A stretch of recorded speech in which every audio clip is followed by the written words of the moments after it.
Bukele's a Leo. He also has a lot of planets in Leo. Like he has a very Leo energy. You can have like just your sun in a sign, but then there's all the other planets, right? And so you kind of have to look at everything together to get like an overall picture of someone. But he actually has like quite a similar chart in a lot of ways to Trump. So Trump is a Gemini sun, Leo rising. Bukele is a Leo sun, Gemini rising. So they are inverted. But then also Bukele has this like very prominent Venus placement, which Venus is like, it's kind of the money planet. It's value. So it's like, how do you assess value? How do you decide something is beautiful or valuable or whatever? It's like money through that perspective of like assigning value to something. He has his Venus right on Trump's rising. They have this like synastry basically between them at Leo. And Leo is the king. That's like the astral. It's the lion. It's like the king of the jungle. Leo is the leader. Leo is, it's the biggest problem with Leos is that they have like crazy egos. Like they have to like learn how to be magnanimous and like give to other people as much as they receive from other people. But in general, like in the United States, like Barack Obama is a Leo, Bill Clinton is a Leo, Trump is a Leo rising, George W. Bush was a Leo rising as well. Like it's pretty consistent. You get Leo leaders in general. So they have, he likes Trump's persona basically. But not only that, oh my gosh, I'm going to get so technical here, but it's on fixed star Regulus. Fixed star Regulus is a star in the Leo constellation. And it's Regulus is like the lion in Greek mythology. And so that star specifically, like it makes like a super Leo, basically. Like it's not just a Leo, it's like a Leo who also has the almost Greek tragedy that is like the king archetype where, you can get all the power in the world. You may become the most powerful person, but there's like a backstabbing betrayal vibe where it's like the people that are supposed to love you hate you, or like you are betrayed by people around you. And so like Bukele also has this placement. I'm just curious kind of like, I don't know actually, what is like the opinion of Bukele in El Salvador?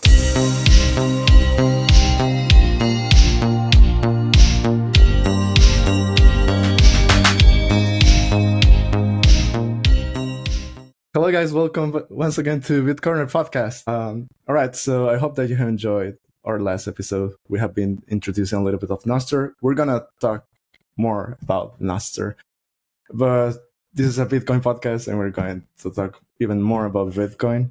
We're doing some kind of experiments in the topics that we're talking. I hope that you're enjoying it. Right now, I think every single aspect of Bitcoin has different rabbit hole depending on who's the guest, as you can tell.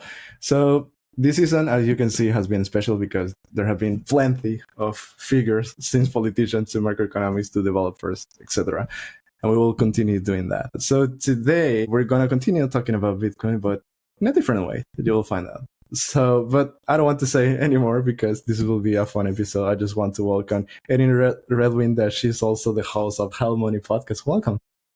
Thank you for having me. I'm excited to be here. Wow, one host having a podcast with another host. This will be interesting. Yeah, have you had any other podcasters on your podcast before, or is this the first time? I think I have. Bitcoin, everyone has a podcast. Probably, yeah. Yeah, no, but I had one with Coach Carbon. Have you known him? He's from the UK. I don't think so. I don't think I know him. Well, I'll have to add him to my Bitcoin podcast. He's very focused on health and workout and everything. Cool. Actually, we made a, how do you say it when it's we both recorded, but we both posted on our own styles. That's great. Yeah. I don't know if there's a word for that, but yes, like I can imagine collaboration, Let's say that. And the other one was, Dan Prince. Mm-hmm. Do you know him? Yeah. Yeah. Okay. So, all right. Third podcaster or something like that. Although maybe there's guests you've had that you don't even know they have a podcast, Could be. Or probably now they're having exactly. Yeah. It will be fun. Yeah. Do you know that we podcaster have this bad thing that we talk a lot? Yes. Yeah. Well, it's a good excuse to talk to anyone. I think that's the nice thing about having a podcast is like you want to meet someone, you want to talk to someone, you invite them on your podcast, and then that's an excuse to talk to them. So it's really the perfect in with people, honestly. Yeah, I want to ask you about your podcast, but that in mine actually was when I started, I think right away when we made Bitcoin legal tender. I know, guys, that now it's not legal tender anymore. We'll discuss about that when it comes. And for me, it was the perfect excuse because there was and still are a lot of projects in El Salvador about Bitcoin, blah, blah, blah. But there wasn't a Salvadorian Bitcoin podcast. And I was like, all right. And my friends always told me, like, you talk a lot about Bitcoin. You should make a podcast. And I did. I was like, all right, I think the perfect way to learn more about Bitcoin and to meet people is having a podcast. So why not? So that's what I did. Yeah, I had a similar. What about you? Really? Yeah. I mean, well, so for me, it was, I guess, what year was it that El Salvador made Bitcoin legal tender? Like, when was 21. that? September. Okay. They proposed a law in July, I think. Okay, I got into Bitcoin like end of 2020. Because that's what I remember being. I remember like Nayib Bukele being like a big figure and that being a big news story whenever I was first getting into Bitcoin. But I basically spent a year. So I got into Bitcoin through astrology, which is probably the majority of what I guess we'll talk about today. I don't know. Yeah, absolutely. I got into Bitcoin through astrology, which I think is a pretty... I would love to know if there's someone else who's gotten into Bitcoin from astrology. Like, please, I'd love to meet you.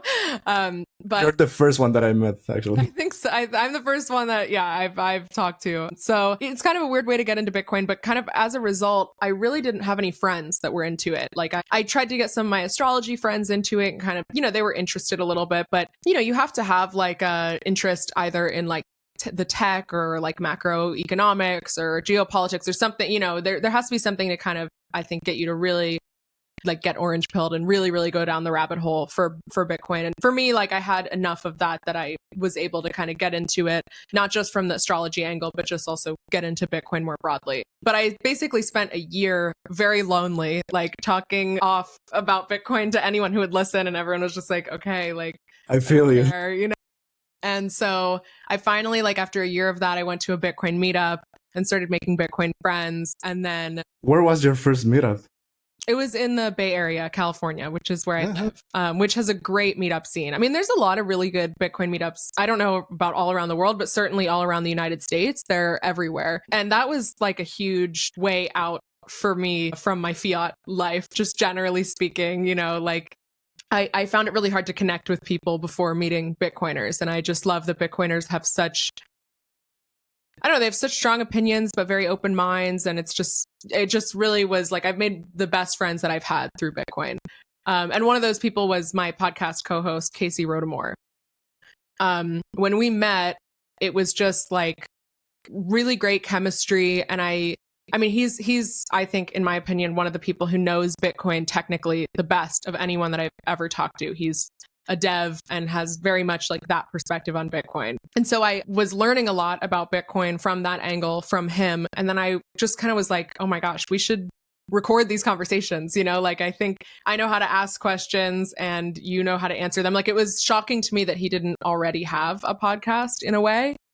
And so that was because he talks too much as well. Oh yeah. Oh my gosh. And he's like, if I had the problem of not being able to talk about anything but Bitcoin, like he had that times 10, like it was really like, wow, okay, this guy has just been living, breathing, obsessing over Bitcoin for years, cool.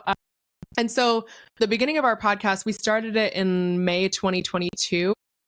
Was really like just Bitcoin education. Like we did an episode about the Lightning Network. We did an episode about the white paper, just going through like kind of like a beginner, which was me, and then like an expert, which was him, and kind of trying to break down these topics. And now it's gone in like crazy directions. And during that time, he also like created ordinals. So then it kind of went off in like a crazy direction for that as well. But yeah, it's just been like a really wild journey for me where, I kind of felt like there weren't a ton of people from my perspective that had Bitcoin podcasts. I mean, maybe every Bitcoin podcaster feels that way. They've got their own unique perspective, and maybe we all do. But for me, it was like, I came in from a weird angle. I also felt like it's, not a stereotype, but it's like a feminine angle, right? Like being into astrology and kind of seeing Bitcoin through that lens. And so I also felt like that was a perspective that wasn't super present. And so, yeah, it was kind of like I wanted to make Bitcoin content that I wanted to consume. And yeah, we've been doing the podcast for, I guess, like 3 years now, which is crazy. That's so cool. And what do you put in hell money? Hell money is it's a form of Chinese ancestor worship. So sometimes you'll see if you go into like in the US, you can go into like little witchy stores, but in China, it's like a much more ubiquitous thing where it'll be this like paper money that will say something like Bank of Hell. Like literally it'll say something like that. And it's just like, and then it's paper money, and then you burn it, and it's supposed to basically go to your ancestors that are in the afterlife. And it's like an offering to them, or it's like, they can go buy their weekly groceries or whatever with the hell money that you've burned for them. And so we kind that's cool. When we were looking for a name, like that sort of struck, because I have this like sort of, esoteric kind of like witchy sort of astrology girl side. And also it's the eternal question, like, what is hell money? Is it fiat or is it Bitcoin? Like, is Bitcoin like the rock and roll, like hell money? Or like, I don't know, if we're burning paper money, that kind of seems like hell money is maybe fiat. I'm pretty sure that my best friend is gonna watch this episode, and my hope is, if you're watching this, that you get orange pill with this episode, because she's just like you. Yeah, it's so awesome. You also are an astronomist, right? Yeah. So when I got into Bitcoin, I was working as I was a PhD student in planetary science and astronomy. And I was kind of like living a double life, because I was really into astrology while working in astronomy. And generally speaking, astronomers are not super friendly to astrologers. Yeah, I know. Yeah, I don't know. For me, it's weird. I wish I had like a better story for why astrology just sort of stuck in my brain. It was just one of those things where I don't know if it was just like people maybe thought when I said, "Oh, I'm an astronomer," they'd be like, "Oh, I'm a Gemini," or like whatever. But I just would hear about it over time. I always liked it. Like I never had a bad feeling about it. I never like thought like, oh, that's terrible or anything like that. Like just generally speaking, I'm not that type of person. And so I didn't have like an antagonism towards it in a way that I think a lot of astronomers do. And so I was always kind of open to it. And then I really think it was just kind of learning that astrology is just taking a map of the solar system at the time that you're born. Like that's your natal chart. That's, when I say like I'm a Leo, that's because when I was born at my birth time, the sun was in Leo, but then the moon was somewhere else and Jupiter was somewhere else. And that whole map basically makes up a natal chart, which is what astrologers look at to then get all their interpretations from. When I kind of realized that was the underpinning of astrology, I was like, oh, that's like what I do for my job. Like I was in my PhD program, which I dropped out of, by the way. So like, don't give me for being like a real, I dropped out to like work in Bitcoin full time. So I'd never really got like the full like astronomer doctor title. But when I was working in my PhD, I was doing telescope observations of planetary objects like, Jupiter, Saturn, whatever. That's so and cool. So I was often thinking about what the solar system looked like from the perspective of Earth, which is like when you think about a model of the solar system, right? Like it's the sun's at the center. This was the whole controversy around the Enlightenment and the Catholic Church and all that. Yeah. The sun's at the center. You don't usually think about the solar system from the perspective of Earth. But if you're working on telescopes, you have to, because you have to know where the different things are in the sky based on the telescope that's right where you are on Earth. And astrology, since it's like ancient, and it was before pre-Enlightenment, it also thinks about Earth as being the center of the solar system. So it also draws up all the data from the perspective of Earth. So it was like something where I just had the right expertise to be able to just understand like, oh, this is what astrology is. And maybe that sounds like unrelated, but I think, when people think like, oh, like, I don't know, my moon's in Capricorn, like, what does that mean? I don't know. It's like, for me, I could physically understand what that meant. Like, oh, Capricorn is a constellation in the sky.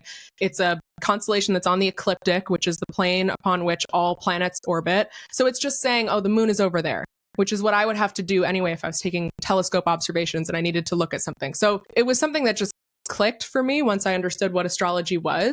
And then there was like a 5-year period where I was like living a double life, like working in astronomy, but like getting more and more obsessed with astrology and not really knowing like when those worlds would ever meet or if I should keep it private. It just was this kind of just difficult sort of thing to balance. And I actually think that was a big reason why it was easy for me to get into Bitcoin, because I was already used to having opinions and thoughts and beliefs that were antagonistic to the system in which I was working and living in at the time. So, those astronomy and astrology are unrelated in a lot of ways, but for me, there was just this like part of the, I guess, like the expertise required for both that I already had from astronomy that just made it easy for me to get into astrology. And then what got me into Bitcoin, since astrology is what got me into Bitcoin, I was like going to ask you that. Yeah, How like do you got into the long journey of my weird special interests? the special rabbit hole? Yes, exactly. Just going further, deeper down the rabbit hole. That's how it's felt to me, honestly. Damn it. There was an astrological conjunction at the end of 2020 that was like very important to astrologers. It was Saturn and Jupiter. End of 2020. Yeah, it was like summer, or it was a winter solstice. So December 1st, 2020. There was a conjunction of Saturn and Jupiter at the first degree of Aquarius, which, you know, if you're familiar at all with like the hippies and the new agey types, they're always talking about the Age of Aquarius. We're entering the Age of Aquarius. Like, remind me later to tell you my birthday. Okay, yeah. Sounds good. We can get into it. Yeah, so you know, we're entering the Age of Aquarius, and so there was this big, like, you know, Saturn and Jupiter, they're these two gas giants that were meeting up at the first degree of Aquarius. So it was kind of this moment. You know, 2020 was a difficult year, right? It was a lot of things ending, a lot of things clearing out, a lot of realizations that things don't work, that things have to change, you know? And so as an astrologer, I was kind of looking to this conjunction as like a moment of clarity, you know, of like, okay, well, what's coming in? You know, if all this stuff is ending and not working and whatever, okay, we have this one moment where there's all this kind of new energy available to us, like, what should I notice on this day? And I had the Robinhood app downloaded on my phone because I just owned a couple stocks and stuff like that. You know, I was a little bit into personal finance already. And I think I probably owned like $10 worth of Bitcoin on Robinhood just because like you could buy it. And as a result, I had the Bitcoin price on like a widget on my homepage, you know, where like I could see like, oh, Bitcoin price, cool. Whatever. And so that day I was just noticing, you know, I was just kind of like being like, let me take in what's going on and try to perceive like what's this new energy coming in. And I looked at my phone and I was like, oh my gosh, Bitcoin is back up to its all-time high of 18K like today, which, you know, that was the beginning of the 2021 bull run was Bitcoin kind of coming back up. And so I was like, that's kind of interesting. Like maybe I'll write that down. And when I get home, I'll go look into this and see like maybe that's related. And then when I looked into Bitcoin, you know, the themes of Aquarius, which is like, this is the age that we're entering into. This is the big picture, like astrology context, is decentralization, being an individual in a collective. So not dissolving into the collective, not losing yourself in the collective, but being an individual amongst other individuals who have their own incentives and their own identities and learning how to work together, and future forward kind of technology kind of optimism. That's what Aquarius is as an energy. And so learning about Bitcoin, I was like, oh, this is like it, right? Like this is a big part of what's coming up. And Bitcoin also has a specific natal chart because we have the Genesis block, which was mined on January 3rd, 2009 at 6:15 UTC. So we have that exact time of birth that like astrologers want, you know? Exact time, right? And we don't usually get exact times for stuff. You know, if I want to do the astrology of a country or a company or whatever, it's like, you don't have that exact time for a lot of things. And so, that's true. So the data was great, like from an astrological perspective, and it just fit the themes so perfectly for what I was looking for at that time. And so I basically just went down the rabbit hole and never came out. And yeah, still basically now I'm a Bitcoin astrologer like 5 years later. So, you know, it's a mind virus. Yeah. So guys, context, I don't know much about this. I know much as you do, but we'll try to figure out some things. I don't understand. It's very technical, you know, astrology is a very technical field. But you know, probably I'll tell you before we started the podcast, but my best friend gets a lot of this, but I don't know why. I have several friends that know about this, so probably all my knowledge, all what I know about this is because of them, but I don't know much. But we're here to learn, guys. And actually I was probably I read somewhere in your profile, because I was checking so fast, that you also relate that with cycles, with Bitcoin cycles, well, economic cycles actually, right? Like, so how you can relate those things? Yeah. So you know, most people, their familiarity with astrology is things like their sun sign, you know, horoscopes, that sort of stuff. Or maybe they know about like Mercury retrograde, you know, they're like, oh, Mercury, which actually Mercury goes retrograde today. So just FYI, that's the next 3 weeks or whatever.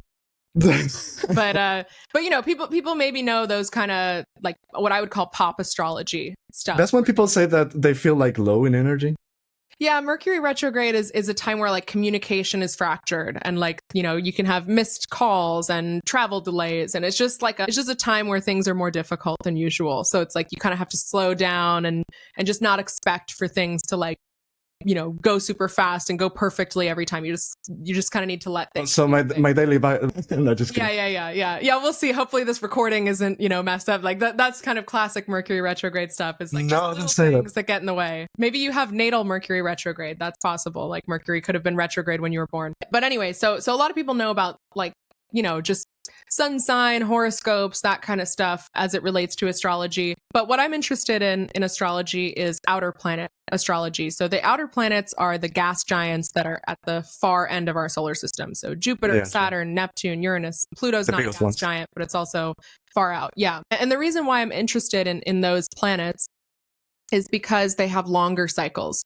So when we look at like a sun cycle, which is like, your birthday, you're a Leo or an Aquarius or whatever, that's a 1 year cycle, right? It takes the Earth 1 year to go around the sun. And so we have 1 year of astrological cycle, which is the solar cycle. Mercury is very close to the sun as well. And so it's a 1 year cycle. But the further out you get, the longer cycles you get because they're further from the sun. And so they move slower relative to where we are on Earth. So for example, Jupiter has a 12-year cycle. Saturn has a 28-year cycle.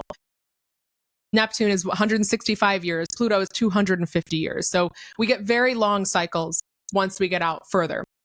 And so for me, I like, the social aspects of astrology, but I'm really more interested in the societal and civilizational stuff. Looking at the astrology of the United States of America, for example, and looking at like the transits that the country is going through and trying to understand politics or predict what will happen in elections or stuff like that based on astrological transits. And so once you reach that scale where you're looking at something like the United States, it's more helpful to look at the planets that are further out because, for example, the United States currently just finished its Pluto return, which is the first time that Pluto makes it the whole way around the zodiac wheel because the United States was started in 1776. Okay. We're now in like 2025, right? So it's like you've probably seen the America 250 stuff that like everyone's gearing up for, right? Like we're going into like the 250 anniversary, birthday, whatever, of the United States. So we're going through that right now. So from an astrological perspective, I can kind of look at like, okay, well, let's look at the Roman Empire, right? What happened when we went through the Pluto return of the Roman Empire? They survived their first Pluto return. It was a very difficult time, but the Roman Empire collapsed under its second Pluto return. And if you look at, like, economists love to look at cycles as well. The 250-year cycle is something that Ray Dalio, who's like a pretty popular economist, likes to call the empire rise and decline cycle, where, you look at something like the British Empire or the American Empire or the Dutch Empire, and he thinks now China is like the new empire. He basically tracks their rise and fall on a 250-year cycle. And he doesn't really have a reason for this. He's like, oh, this is just what happens. Maybe you build stuff up and then it declines or whatever. I would call it the Pluto return cycle because Pluto is the ruler of the underworld that, like, once Pluto comes back around, it asks, like, are you deserving of your power? If not, it will be taken from you. That's Pluto's sort of realm to deal with. And so, like, this is stuff that doesn't apply for a human being, right? Like, there's no human being that's lived 250 years, but there are entities or kind of civilization level structures that have. So that's what most like economic astrology looks at. There's some people who do like trading, which is more day to day, kind of like, oh, well, Mercury's retrograde right now, so maybe it's not a good day to trade, that kind of stuff. But I'm not super into that. Like, I just kind of find it boring. I think it's more interesting to look at, like, I don't know, just big picture stuff in general. And so for example, Bitcoin is like, what, 15 years old, something like that. When Bitcoin started, we were at the kind of like peak of the Saturn-Uranus cycle, which is just, if you look at the cycle of Saturn and Uranus together, you get a 45-year cycle. And that cycle began at the end of the Cold War, and it ends again in 2032. And so the peak was in 2008, 2009. Okay. And I talked about this, I've talked about it on my podcast. I talked about it on the show that I did with Danny Knowles, the What Bitcoin Did episode, which I think is how we got connected. But But Yeah. basically that cycle is about like rebellion versus the structures that be. It's like the outsider that says, no, it shouldn't be this way. These people are not deserving of power. And the institutions that say, well, we are in power and we don't want the outsider and we're going to fight the outsider. So like Bitcoin emerged at like the peak of a cycle like that. And so that's kind of the context in which I look at like everything that's happening in general. You know, I look at like a US presidential election through that perspective of, okay, well, we're going through a Pluto return where Pluto says, hey, have you guys been doing the work to be deserving of being the global empire? And it's like, has the US been doing that? You know, like it's maybe that will dictate how things go, you know, and what kind of president we end up electing. So that's kind of the thing that I like to look at. And so, yeah, in general, I would say I was predisposed to kind of be into something like Bitcoin because I was already doing astrology from this perspective of like long-term planetary cycles and trying to see how they track to economic, political, civilizational level kind of things. Have you read Lawrence Lepard book? No. Who is that? I've never heard of them.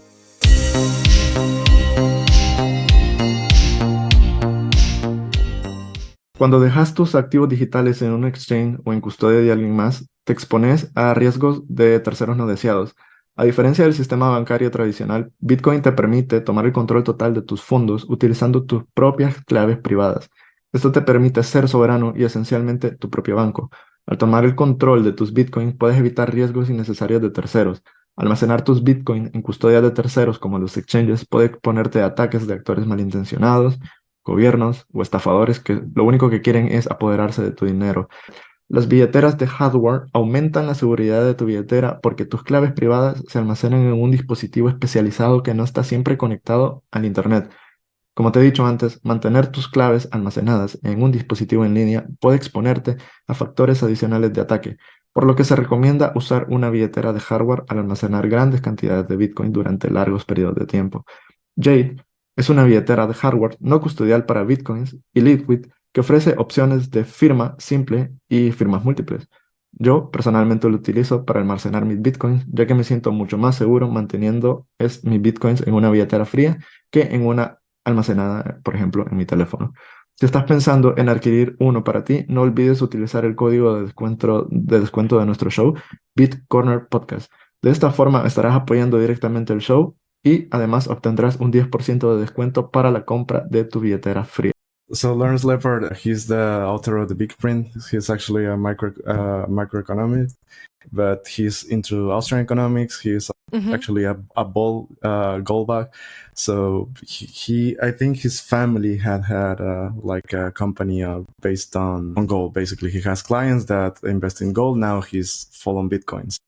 And he wrote this book because his book is called The Big Print, because he has made a book where he talks about all the American history, all the cycles, but also, for example, he explained the crisis of the 2008, then the COVID. So he explained everything, why it happened and related to the US history and why that happened. And it's all because of inflation. So it's really interesting. I suggest you to read it because it will be interesting. The reason that I'm asking you, because it will be interesting that if you know, or probably you know, but the greatness of this book is that he explained it so everyone, even if they're not Americans or have been living in the US or know anything about US history, you will learn about that. So I have learned a lot actually from that book. And it will be interesting that you compare those things with the cycles, because probably you will find out more of those things. Oh yeah, for sure. No, that's my favorite thing about like reading economic stuff is I'm like, oh yeah, okay, that transit happened then. Like, you know, it's like, it's different ways of kind of looking at the same data. And that's why I often say like astrology is, you know, for girls and economics is for boys. It's like the same kind of like trying to apply cycles and like look for themes and patterns and predict the future with it. But like for some reason, girls like astrology and boys like doing it with like macroeconomics. Absolutely.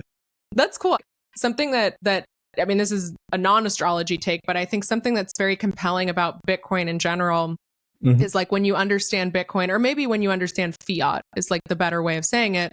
When you understand fiat, a lot of things make a lot more sense. You know, like you look at something like COVID differently because you just see it through this perspective of printing money and inflation. And I think like something that's very, I don't know, like I noticed that there's a bit of a spiritual reverence that a lot of people have for Bitcoin. Like people that get into Bitcoin, they almost like worship Bitcoin. And there's a lot of people who would say like, no, I don't. I worship God. But, you know, the way they act about it is like, you know, they're kind of like forming their life around Bitcoin. They're forming their morality around Bitcoin. And I do think that that's something that, you know, I would consider astrology to be a spiritual practice. I don't think it's like a science or, you know, I wouldn't put it in that kind of category. I think it's like a belief system and a spiritual practice.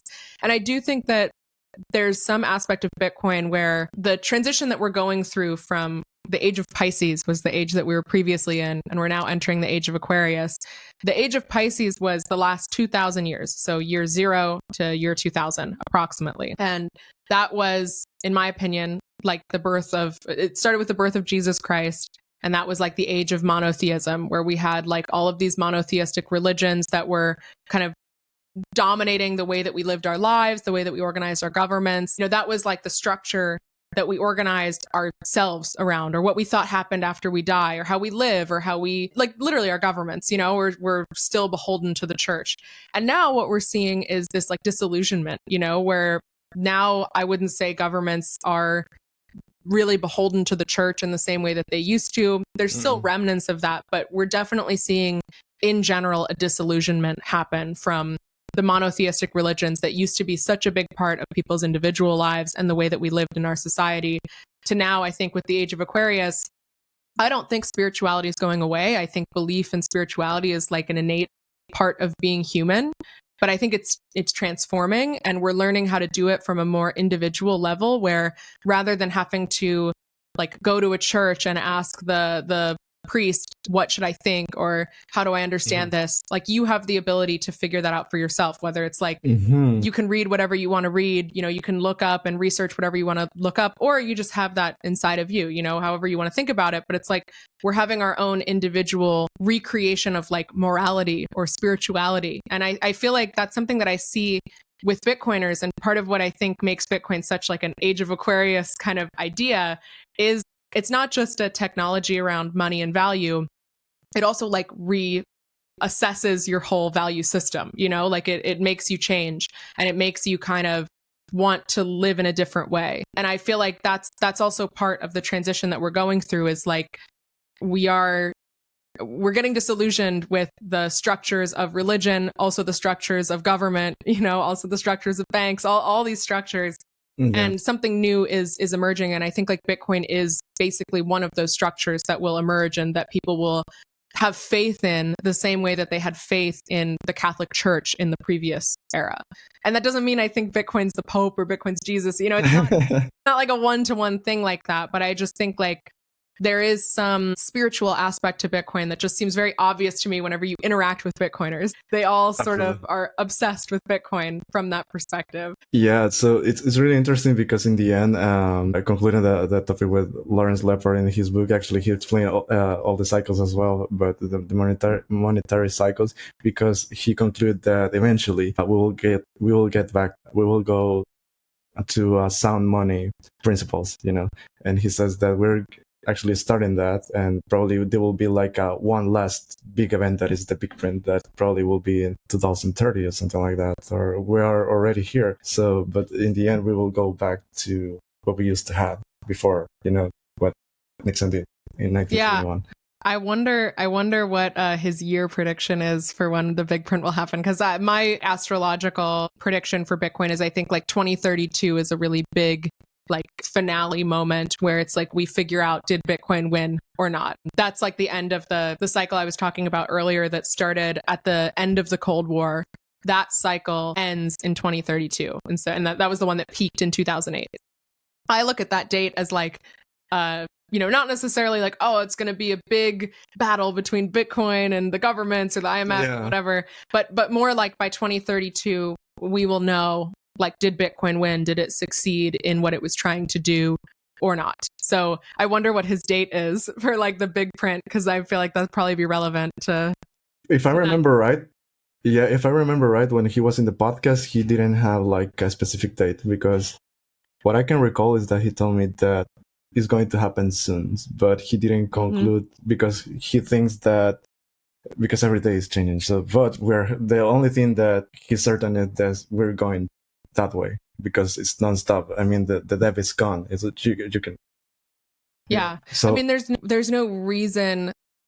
I mean, Bitcoin works because of its incentives, right? And there's no incentive for governments to rein in their printing. Like the printing is part of what gives them their power. And it's almost like bipartisan in the US, at least, to print money, you know, like there's no one who really, there's no reason to be responsible from that perspective. You know, there's no incentive. And especially because the general population has no idea what money is or how money works or why a house that's in terrible condition costs over $1 million in any city in the United States. Like they don't understand why that's happening, and they blame other things, you know, and they're distracted by other things.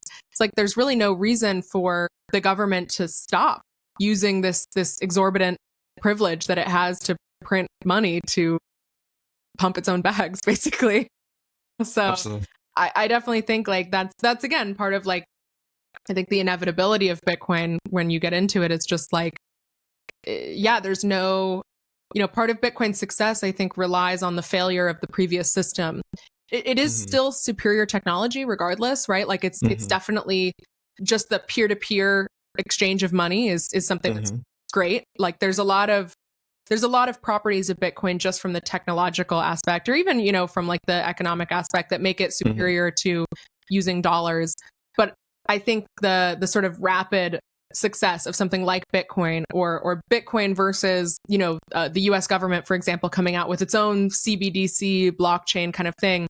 I think it's the irresponsibility of the institutions and the ultimate like collapse of their power that I think fuels Bitcoin's success. And so it's like, if you think about it from that perspective, like there's no reason and there's no sign that the institutions are becoming more responsible or that they're going to fix the problem. Like they won't, you know?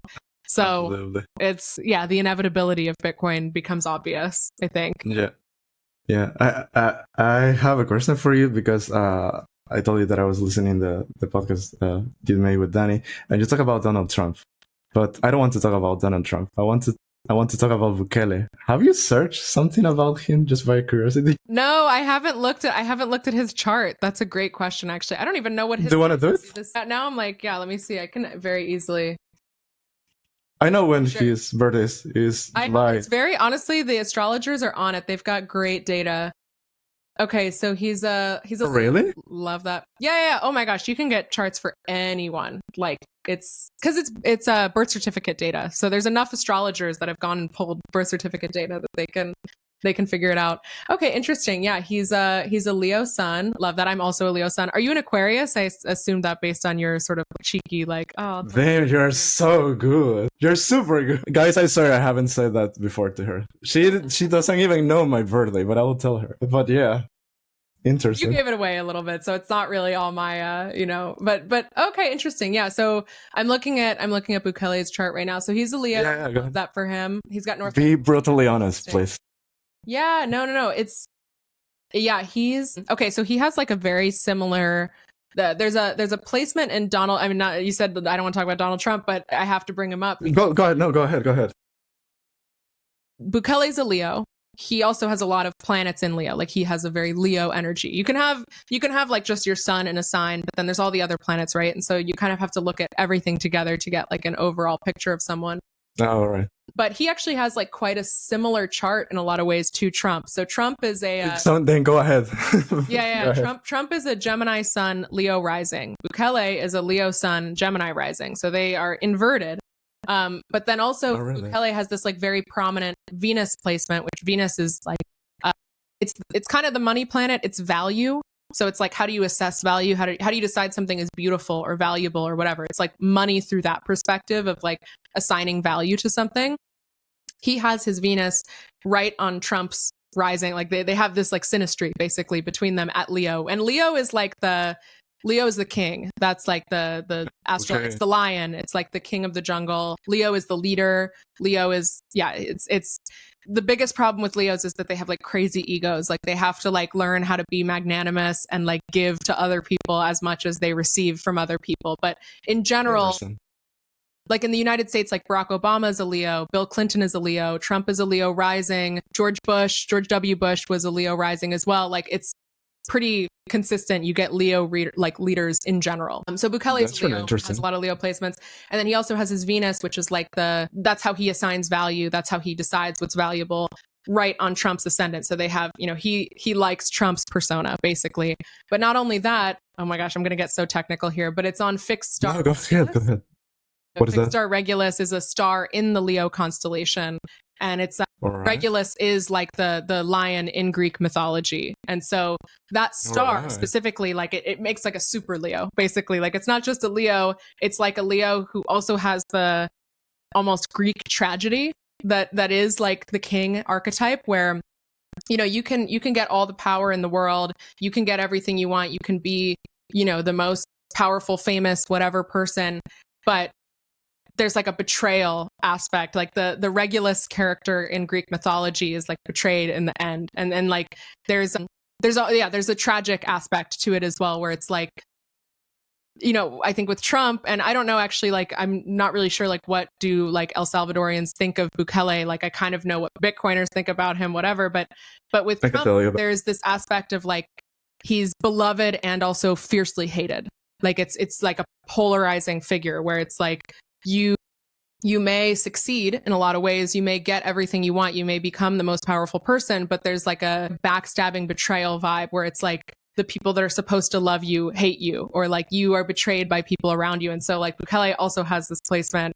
I'm just curious, kind of like I don't know actually, what is like the opinion of Bukele in El Salvador? Yeah, I'm gonna tell you now, but I didn't want to influence or anything. Yeah, sorry, I'm like just going off. No, go ahead. No, but that was the thing. Yeah, so right now it's my perspective, because that it depends your circle and everything. What I know, because right now the person that I have closer are my parents, so we discuss probably every single day about things in general. But the perspective about Bukele is that 90% of the people are really satisfied. Salvadorians, I'm talking about Salvadorians, are pretty satisfied on him. However, I think people think that it's not enough. I mean, we were the most dangerous country in the world. Now we're probably the safest one in Latin America. Mm-hmm. But and people are really satisfied because they're happy because we're finally free. But I think right now people are like, all right, we're free, but now is our time to develop, to build. We need more, in terms that we're still are a developing country, so we need more resources. There's a lot of poverty, so I think that's the opinion of the population, that we're in the right place. It's not enough, but we're grateful for Bukele and we don't have anything against him. I think most hate come from Bitcoiners, and I'm sorry guys, but I think that's the thing, because all the things related to the IMF. But for me, it's noise, because I know what our country really needs right now. So that's the general opinion. So I think that he's very popular, but still is like kind of what you mentioned about Trump, that people are very, if you ask any Salvadorian, probably they will tell you that no, we're happy about him, but some of them will tell you like it's not enough. Or for example, one of my closest friends, that is not the one that I tell you, she doesn't like Bukele, and I asked her because he's been like a authoritarian, but she recognized that all the things that have done were so good. So those are the type of opinions that people have around him. Yeah, that's what I was going to say, is like, that's the opinion that I mean, granted, I live in the Bay Area of California, right? So there's like a specific like political kind of opinion that you get here pretty often, but usually from people who know him, because obviously Bitcoiners know him, but then in general, Americans are very, generally speaking, ignorant to international politics at all. But the people that I know that do know him, it's interesting. They have such like, they're like, oh, he's so authoritarian, like how could he do this? How could he round up all these people and all this kind of stuff? And I feel like in general, there's like I don't know, I'm always intrigued by like Central America and like Latin America, because I feel like there's such extremes politically, like from like authoritarianism and like communism and then like anarcho-capitalism, like you get everything. Yeah. And I feel like Bukele is an interesting example of someone who's kind of combining, he's embodying like both of those archetypes in a way, right? Like he's embracing something like Bitcoin and kind of being like, let's go do this in this kind of capitalist sort of way. But then he's also embracing authoritarianism. And I think like that's something that I think we're increasingly going to see. I mean, this is not an astrology prediction, although I could give an astrological reason for it. But like, I think we're increasingly going to see leaders like that, where it's like, and that is, what I'm talking about with like the Leo archetype of like the strong leader is like, there's almost like it's very easy for them to abuse their power because like they just have it innately, and like there's almost no one who can challenge them. And I think that's like a similarity between Trump and Bukele, and like astrologically, I would say is also a similarity with them. I'm so curious now. I'm like looking at his chart. I'm like, is there a downfall coming? Like, actually, I just remind. Sorry to interrupt. No, go on. I just remind one thing that my dad told me when the first time that we voted for Bukele, but not as a mayor, but as a president. No, it wasn't there. It wasn't like. No, it was on the second election because I had to vote here in Europe, and he voted in El Salvador. And he told me that, do you know the difference that right now is happening with Bukele? And I remember exactly this because it was like, I never thought about this. And he told me like, what happened, the success on Bukele is that he is very popular, but he's also accepted, which normally doesn't happen. Yeah. Both things with presidents. For example, let's say Putin, he's very popular, but internationally he's not very accepted. Probably in Russia it is. The same for Donald Trump.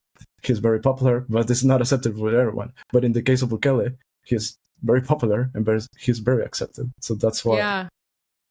Yeah, that's the lecture. When did Bukele come into power? The first time or the second time? I don't know. Yeah, I don't know enough about the history but I guess like the El Salvador Bitcoin stuff was 2021. We said that earlier. Let me check. Really quick, I can find out. I'm curious because Bukele has he has Jupiter and Saturn conjunct in his natal chart, which like when I was talking about the thing that got me into Bitcoin back in the end of 2020 was Saturn and Jupiter conjunct at the beginning of Aquarius, and so Bukele has that like that he has it in Libra, which was, oh my gosh, there's like so much like weird technical details I could get into, but basically for the next 200 years, all of the Saturn-Jupiter conjunctions are happening in air signs. The air signs are Aquarius, Libra, and Gemini. All right. And previously, the last 200 years, all of the conjunctions have happened in earth signs. And so like astrologers often think of this as like we're transitioning from an age that was dominated by growth and structures being built around resources and like things that are more related to the earth and like physical kind of things, to now we're going into technological developments where all of the because Saturn and Jupiter, Saturn is structures, so it's like the foundations of something, so it makes things actually happen, like it puts the hard work in. And then Jupiter is growth, optimism, abundance. And so when you have those two things aligned, it's like you actually have the power to do something, right?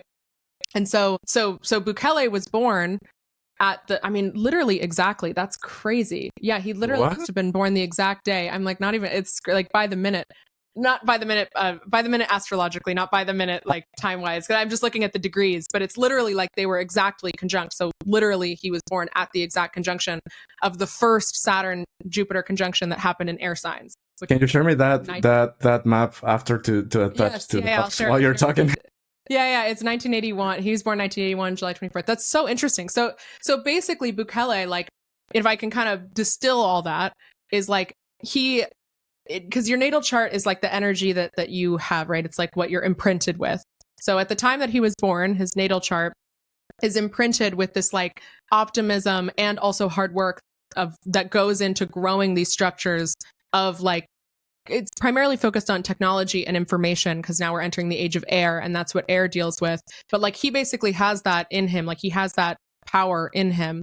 And then also like when we had that Saturn-Jupiter conjunction at the end of 2020, that's like right around the time that like El Salvador adopts Bitcoin and he kind of embraces that. So it's like, I can understand why from his natal astrology, I mean, A, he gets Donald Trump, right? I talked about that before. They have a lot of similarities.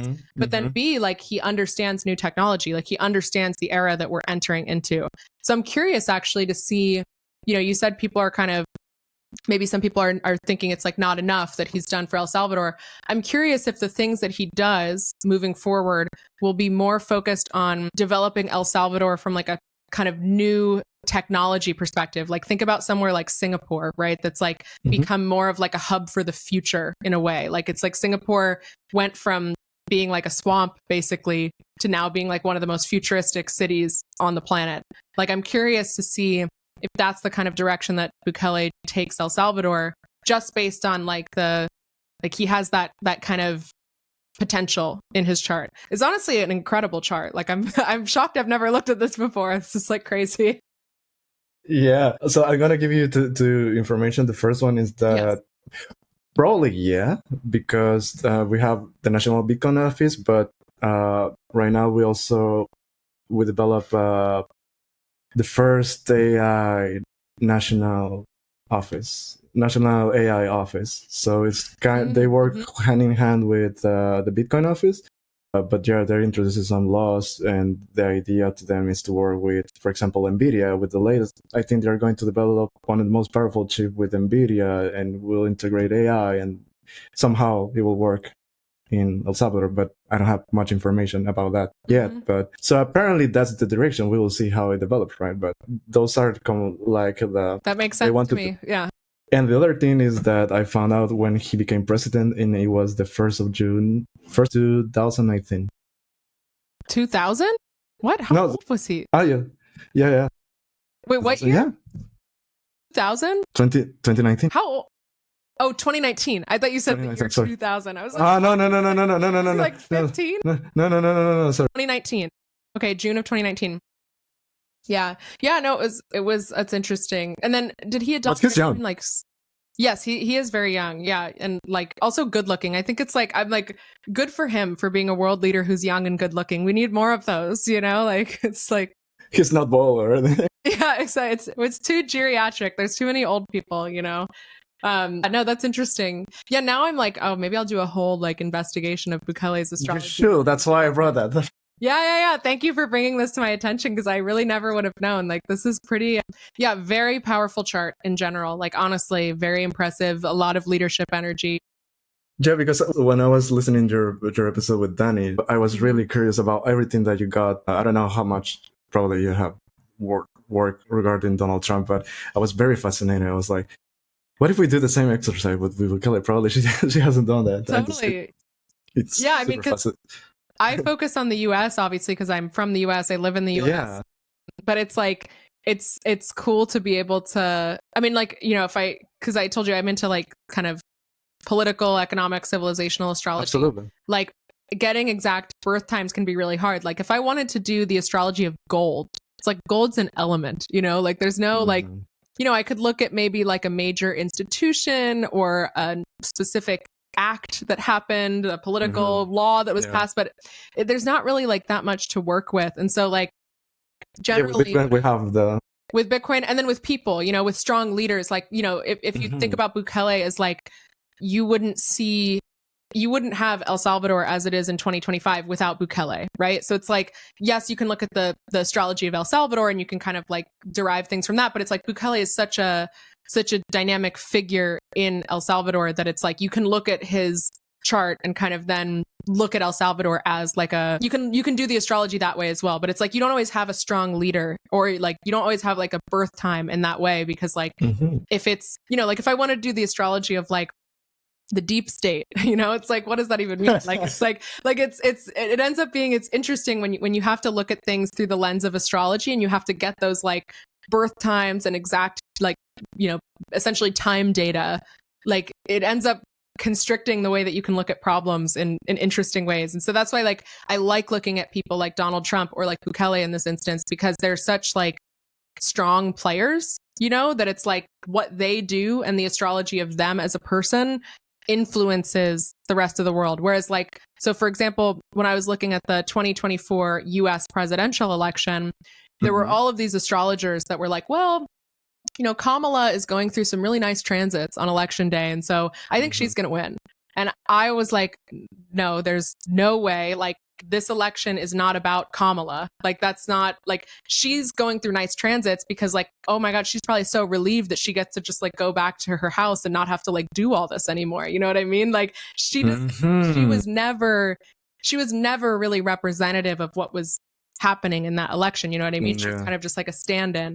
And so like, but Trump, of course, like the election was about Trump, you know? And so like, I always kind of try to like figure out like when I'm looking at something like an election or I'm looking at like the future of an industry or a company or whatever, I always like to figure out like who are the actual players, you know, and how can I like get the astrological data for those. So anyway, thank you for tipping me off to Bukele because this is like super interesting. No, to you. Honestly, I predict lots of success for him. Like hopefully. What I want to look for next is I want to see like pain points. Like I want to see like what are upcoming dates where like he's going to be challenged or he might have a big success. Like I think that would be really interesting to try to track out. So I'll get back to you on that. Yeah. Fun. Keep an eye on these dates. Yeah. Exactly. Yeah. So hold on, before continuing telling my birthday, I want to do this game with you that my previous guests have a question for my next guest. Mm-hmm. Guys, you already know how it works. So my previous guest, let me check if I can find the video, otherwise I will read it. But hold on. I need to find it. This question was, my previous guest was Tanya Bukele. You know her? She is all into Tanya Bukele. She will kill me because she's from Germany. She's been living in Argentina and she's all on Nostr. So she's pretty cool. She knows a lot about Nostr.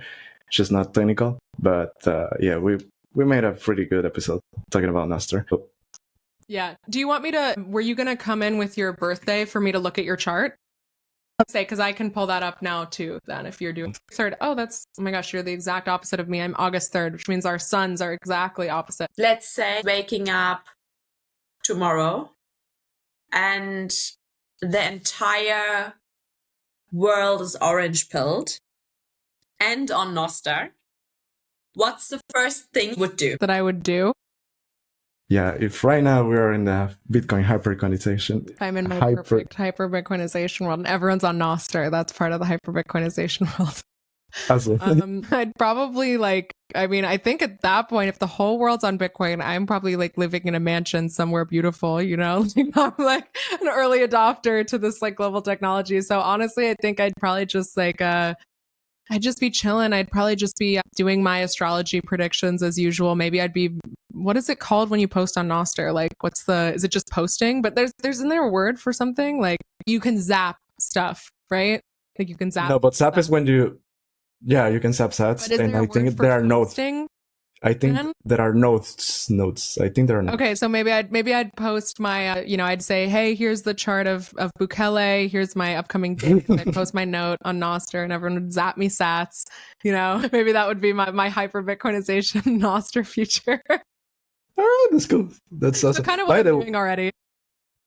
By the way, pro tip: now that you also are a producer and a podcaster. Do you know that Nostr have their own studio where you can upload it on Primal Studio? I just found out. No, I didn't know that. Because I thought you couldn't upload video. That's what I thought. Nostr. Yeah, that's what I thought. You can now. Because you can now. Because normally I post. I don't know, because before having this information, I was just trying to post my podcast in a very low quality. And sometimes it uploads, sometimes it doesn't. But after talking with Tanya, she told me that, and guys, if it is helpful, you can go to Primal Studio and you can upload there. But not just videos, you can do like blogs and everything, and they will zap you. So if you want to try, upload episodes. Okay, I actually how it goes. I'm curious because I'll share with you to YouTube, Spotify, X, whatever, and it's different quirks for everything. Exactly. So yeah, actually, how it goes. Actually, yesterday was the episode with Tanya. So now you know when we are recording this, guys. Nice. But yeah, I actually uploaded and it was quite easy. So I was really fascinated. So I'll let you know. Yeah, okay. You do know about ordinals? Yeah, How much do you know? Yeah. All right, we're gonna close with that. Yeah. You're like, I didn't have this information, but now it's super cool because I'll let you know when we finish the podcast why. I'm laughing. Yeah. All right. So it's almost Curious to hear their answer. it's yeah. So we're having an hour. I don't know how much time do you have, but Oh, we can. I Do you just want to look at your chart a little bit? We can just do a little whatever Yeah. here and there. 30 minutes Yeah. or less, because I don't want to abuse for your time. But yeah, if you want to do it, yeah. Now you have my Sure. birthday. I mean, really, I just wanted to point. So I pulled up your chart. First of all, by the way, our suns are exactly opposite. Like my half birthday is February 3rd. My birthday is August 3rd. So like we're exactly opposite. Wow. So you're an Aquarius. I'm a Leo. These are opposite signs. So the Leo Aquarius axis in general, all the signs that are opposite of each other, they deal with the same theme, but they deal with it in different ways. So Leo, as I said before, is this like king, right? It's all about ego. It's all about like, I'm the leader, I'm the ruler. It's like very ego centered in a lot of ways. It's like a negative depiction of Leos. They can be great, but like that's the stereotype of the Leo. And Aquarius also deals with ego. Aquarius, like that's their theme as well. But the way that Aquarius deals with it is by being like, okay, I am my own main character of my movie, of my show, whatever. But I recognize that you're also a person who's also a main character of your own show. And so I want to be able to be myself and not have to compromise for you being yourself. And I want to figure out how we work together or how we don't work together if it doesn't work. And so that's Aquarius's version of ego, is like, it's about maintaining your sovereignty essentially. And so that's, again, when we talk about Bitcoin, like that's why I'm like, so like, oh, Bitcoin is this sort of Aquarian technology. It's because it's about maintaining individuality. And that's like a very important thing to Aquariuses in general, is they like have to be themselves, but they're not trying to like dominate over everyone else. They're not trying to like make everyone else's lives about them. It's just, they need to have their own individuality. And so Aquariuses, if they can be higher evolved as people, they can have like a much more mature perspective on ego than Leos do. Leos are kind of childlike about ego, which is kind of cute in a lot of ways. It makes them very creative. It makes them good at leadership because they can take decisive action and they can go for things. But Aquariuses are like a more mature version of ego, where they recognize that like it's not all about them, even though their life is all about them and they want to be an individual. Not everyone's life is all about them. You're an Aquarius. You have actually quite a few planets in Aquarius. So in general, like you have a lot of synastry with Bitcoin, like from that network sort of Aquarian technology kind of perspective. You're also a quintessential millennial because you were born with Neptune and Uranus conjunct, which is like the like end millennial placement, in my opinion. That's like the disillusionment I was talking about with like religion and like former ways of being, where the generations before us, like our parents are like, well, you need to go to school and do this and get this job and buy this house and whatever, and this is how you live a good life. People with this conjunction, which you have, are like, they're like, actually, that doesn't work anymore. Actually, you're more like, I'm going to make my own morals. I can't like follow that. That system doesn't work anymore. That's like a very quintessential end of the millennial generation placement that you have like exactly in your chart.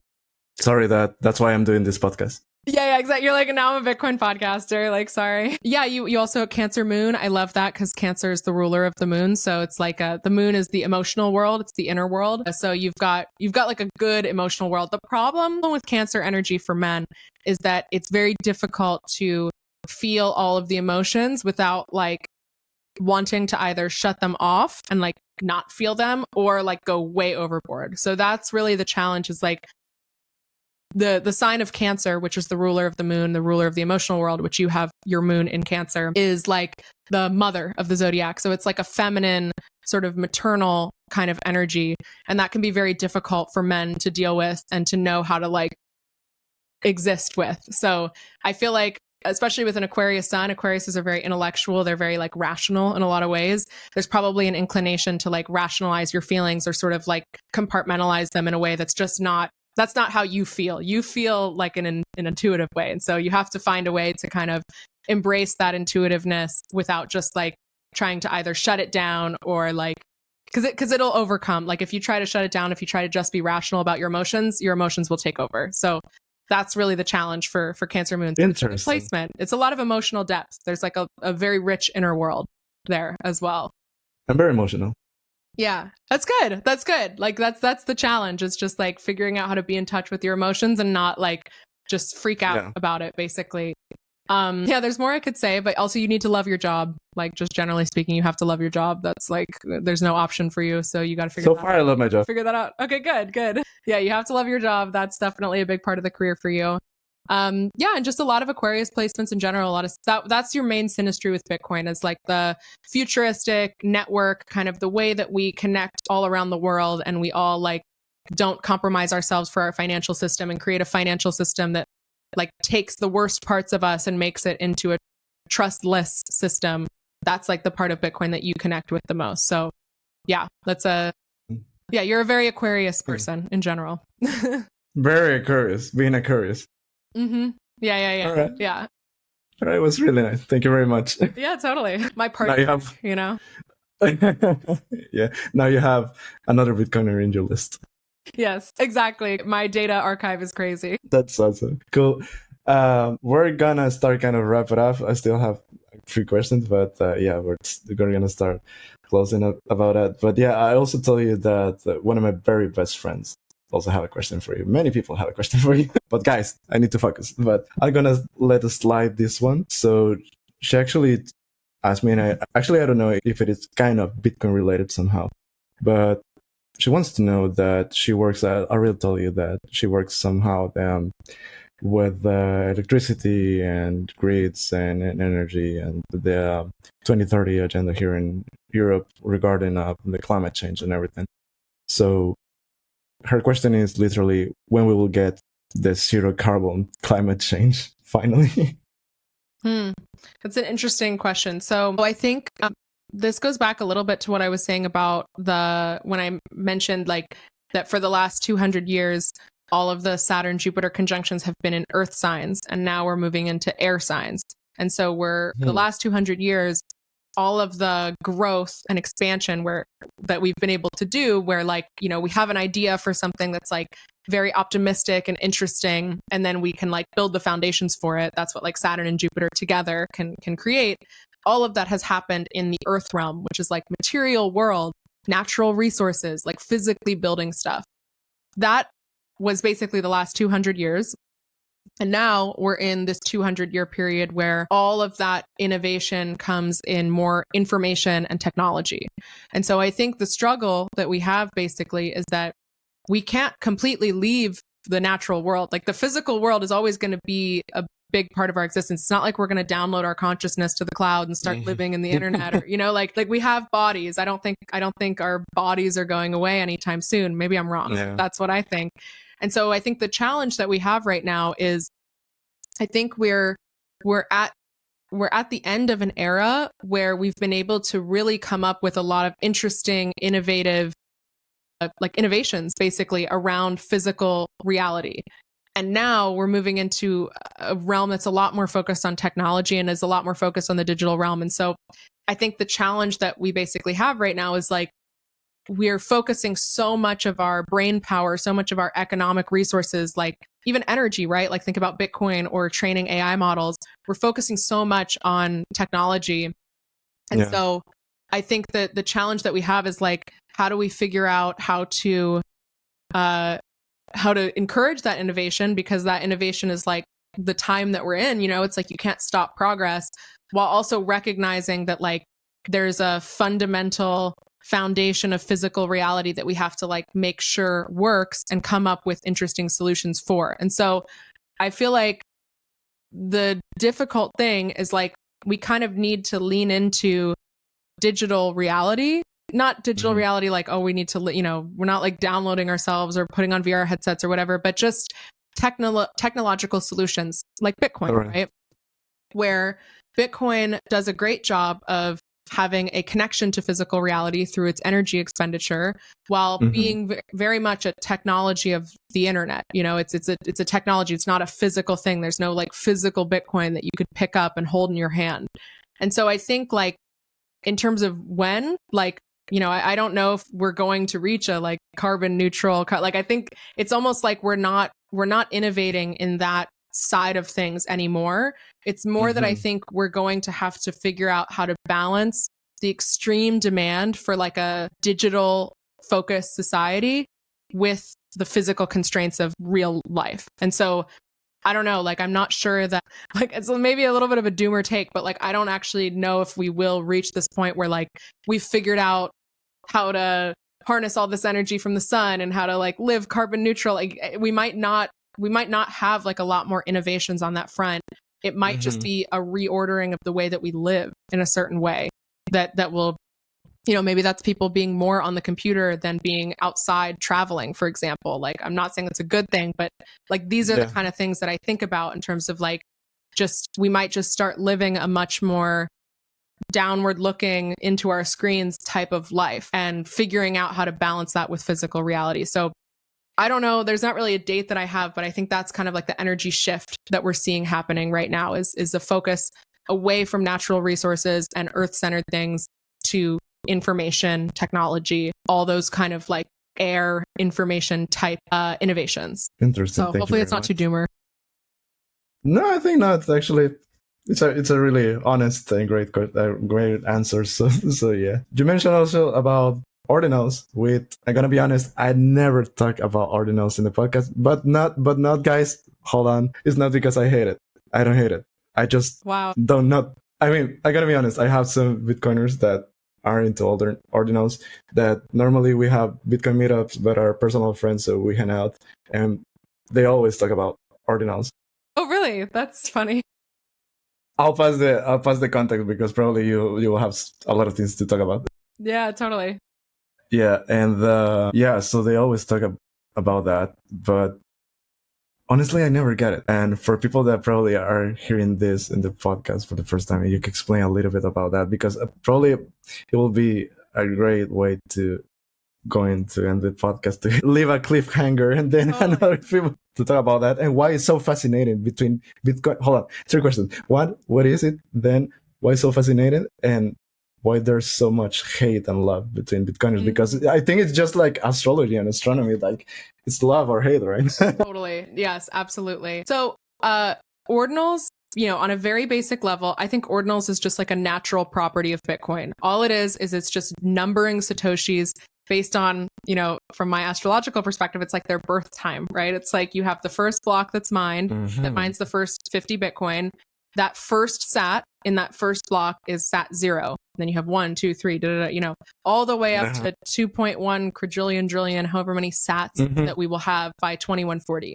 So ordinals, and then you can track that, right? So you can take if I send you a transaction, we can then like track the ordinal back through transactions to figure out when was it mined and then give it an ordinal number. So it essentially just gives a tracking number, or just like a numeric like order of birth basically number to every Satoshi. That's all ordinals is. Like, just ordinal inscriptions are another thing. That's all ordinals is. And so from my perspective, ordinals is just a natural property of Bitcoin that anyone could have discovered. And in fact, like, people did discover it before Casey Rodomore, who's my podcast co-host, who like kind of invented ordinals or coined that name. There was actually, I think his name's Johnson Lau, something like that. He's a Bitcoin core dev who talked about a very similar algorithm back in 2012 on the Bitcoin Talk forum. So this is like an idea for just like, it's honestly just, I think it's a natural property of Bitcoin. It's just something that it's a way you can look at Bitcoin. So then inscriptions are kind of a totally separate idea. Hold on. You just told me that Casey is your co-host? Yes. Yeah, that's why I'm in ordinals, because it's like I got stuck no. in the world, but I also love ordinals. I don't know how you told me twice. I didn't get that because my friend connect the dots. Yeah, because my friend actually told me that you should interview him. So, all right, so we'll have to talk later. He's great. He's great. So, and as I said before, he is one of the most technical Bitcoiners I've ever. He loves Bitcoin so much. He knows it so well. Like, I think ordinals is like a love letter to Bitcoin, to be honest. It's just like it's something that he kind of discovered in Bitcoin, basically. And again, wasn't even the first to discover it. Like, it's other people have kind of had this idea in different versions before. So that's all ordinals is. Then inscriptions is basically putting arbitrary data, in a lot of people's cases, if they're looking at it from like an NFT perspective, it's like putting a JPEG or an image or whatever, putting arbitrary data into a Bitcoin transaction, and then just putting that on the Bitcoin blockchain, because everything that you put in a Bitcoin transaction is on the blockchain and everyone has to download it in its entirety in order to run Bitcoin, right? So like Satoshi literally did that in the first Bitcoin block, right? January 3rd, 2009, Chancellor on the brink of second bailout for banks. Like, that in some ways you can think of as like an inscription, or just he's putting a message onto Bitcoin, like you're you're making a mark on the pyramids of Giza or something, right? Like you're just making a mark on a mega like a structure. signature somehow. Yeah, I mean, signatures are also there, but even just like so that's something different as well. Yes, well, a signature is what signs the transaction to like verify like you are sending the Bitcoin. Yeah, but, true. Yeah. But a signature like, Erin loves blah, blah, blah in a heart, like something like that. You know what I mean? Like just a message, right? You can put anything. And so that's what inscribing is. Inscribing is just putting arbitrary data, whatever you want, into a Bitcoin transaction. And then the way that it connects to ordinals and why ordinals ends up being kind of inscriptions and ordinals are thought of basically as the same thing is that if you then have a tracker where I'm sending this arbitrary data, an image of my cat or whatever, I'm putting this cat in this transaction and I'm sending it to you. And we're going to say that cat image is inscribed and the tracker on it is the first ordinal in that transaction. And so then we can send that ordinal around and that's always referencing that image that's stored on Bitcoin. And so basically the connection between ordinals and inscriptions is just, okay, we've always been able to put arbitrary data on Bitcoin. That's always been true. We've been doing it since the first block of Bitcoin with Satoshi. But now we have this sat that we can then attach basically to that content. And then when we transfer that sat around, we can use that as an identifier for the content that's stored on Bitcoin. And so that's where like the NFT side of it kind of came into and from my perspective, it's just like people running back the NFT narrative. Like they're like, oh my gosh, now let's make a 10K monkey JPEG collection. It's like they're just running back narratives like over and over and over again. But what I like about it is, I guess you asked like, why is it fascinating? I think that was question 2. I don't remember what question 3 is now, but no, why is there or love it so much? Because I feel that I feel that it's very it's very polarized. At least that's my perspective. Yeah, so I think so why I love it, why I think it's really interesting is, so I think from this Age of Aquarius perspective on Bitcoin, where Bitcoin is this like really important thing for the digital age, which by the way, the Age of Aquarius is 2,000 years long. Like it's a long. Think on that time scale, think on the scale of the pyramids. Is that a good thing for me? Or Stonehenge? Yeah, it's a good thing. It's a good thing. This age is about you in a way. but like, I think of Bitcoin as basically being this extremely robust structure in digital reality. And digital reality is something that we're just starting to build out, like we don't know, like it's very hard to understand the architecture of like the digital realm because it's kind of has its own laws, its own rules. Like it's not like the physical realm in a lot of ways, right? And so, one of the things with digital reality is like there's almost like so much information that you kind of can't even preserve it. Like if you try to go back to a website page that you went to 10 years ago, it's probably not even there, like the internet is very ephemeral in a lot of ways. And so if you want to preserve information or you want to preserve data or you want to make a great piece of art or whatever it is and like have it last in digital reality, I think putting it on Bitcoin would be a really smart way to do it because you have to download Bitcoin in its entirety in order to mine Bitcoin and to run Bitcoin, to run a node, right? And so you have basically this extremely extensive document of economic and financial transactions, yes, but also now there's like cultural data with inscriptions where like it's now replicated all over the world and everyone who runs Bitcoin has to download it. And so it's like, it's better file storage than IPFS, in my opinion. Like it's the best form of like basically decentralized file storage. And so I look at it from this perspective of like, what is like the data that's important to preserve? So for example, when ordinals took off, it took 1 week for someone to inscribe the Bible. Like, of course, because that's an obvious thing to preserve, right? And so there's a lot of people who have used it from that perspective of like, okay, I want to put this data onto Bitcoin so that people know that this existed. It's the Library of Alexandria that can't be burned, basically, right? Is like we have this archive available to us. Interesting. And currently sats, like it's like 1 sat per VByte for transactions or something, right? Like it's cheap right now to like put whatever you want. And so of course, a lot of the narrative is dominated by NFT stuff because it brought a lot of like crypto people back into Bitcoin. But whenever there's world events, if you go to ordinals.com, which just shows what's being inscribed like at any given time, if you go to ordinals.com during any major event, you will see people inscribing like history. So for example, when the Trump mugshot came out, that was inscribed instantly. Like 10 people inscribed the Trump mugshot, and like that's an archaeological record. Like if you want to think about it that way. Or when Trump tweeted, I am giving a full pardon to Ross Ulbricht.